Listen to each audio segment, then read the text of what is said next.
Joy News has for the past 3 weeks been running both television and radio documentaries on the plight of some remand prisoners in the country. In the latest documentary titled Locked and Forgotten, Joy News has said Kwame Boateng highlights some remand prisoners who have been languishing in jail, some for as long as 10 years. Faustie, who was mentally ill when she hit her pregnant daughter to death, is one of them. She was in the Tamale prisons as a remand prisoner for 4 years. Her case was called last week but was struck out by the judge. Says Kwame Boateng has been speaking to her from Techiman in the Bunahafa region, where she has joined her 6 children.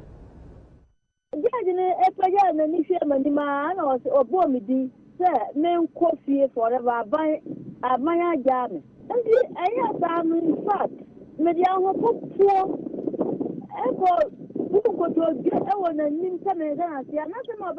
we went to court on that day, the judge mentioned my name and said I had been freed, so I should go home.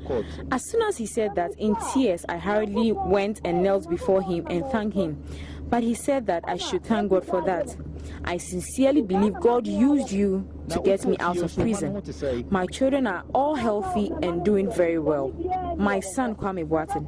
For now, all I will say is that God used you to get me out. I'm so grateful to you. May God bless you and your family. May God bless all those who helped. What will motivate you to continue to impart knowledge in an unfriendly workplace despite your battles within?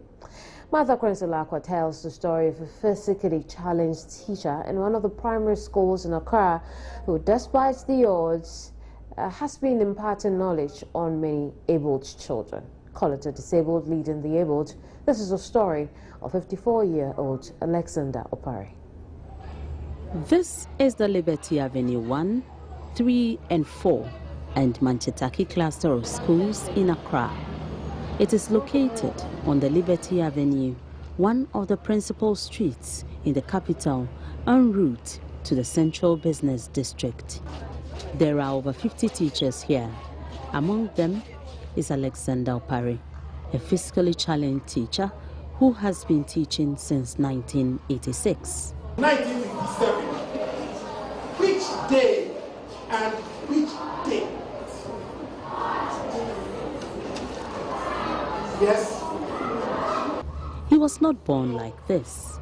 A polio attack he suffered when he was 10 years left him permanently disabled. We were not having any medical facilities as we have today. So they thought it was the witches who have brought this on me. So they started taking me around the country, from juju man to juju man, from juju woman to juju woman, priests to priests, priestesses to, and so on and so forth, in fact. And when my mother found out that she had spent all her money and everything on her, she also, gave it to God to take care of what will happen next to me. But that did not kill his dream of becoming a teacher. Though he started as a pupil teacher, he went on to acquire the needed teacher set A to formalize his trade. With the help of the staff, he climbs and descends the numerous staircases in the school, but he is worried the school environment is not very friendly to his condition. How do you feel after climbing and descending the stairs? I get exhausted. So it's not as easy as it seems? At all. It's not easy at all. I'm very, very tired indeed. Descending the stairs are easier than ascending. Strangely, he says his disability gives him encouragement. Every misfortune is a blessing. Yes. If I had not been like this, I might not have known. Maybe I will not be around by now. His pupils obviously look beyond his physical inability and tell me he does more than just teaching them. Gold Coast. Again? Gold Coast. Mr. West is a good person. He always taught us how we should go about learning. That time, every day we are about closing, he always give us classes. and always spend time with us in class. So always teach us how to learn. He always make sure that we should be short in learning. Even when we revise our notes, you give us note that you explain us the note, that we can get understanding in our learning.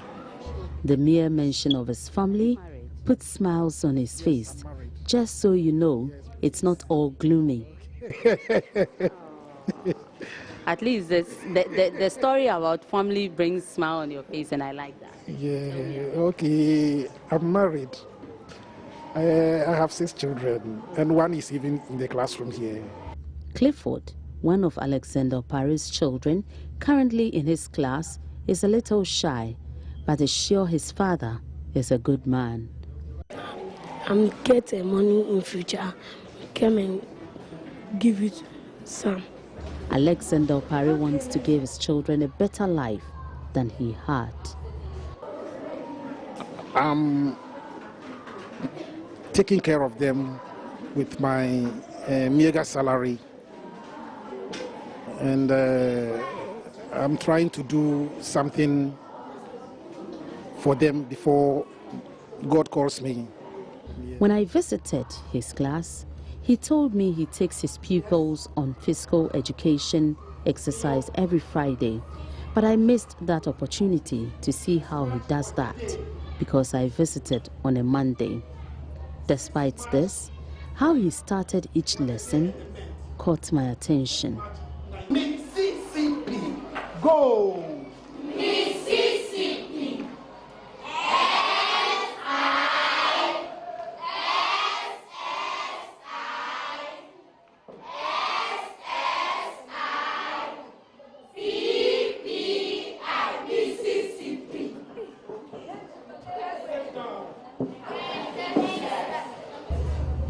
Martha Krensolakwa for Joy News, Accra.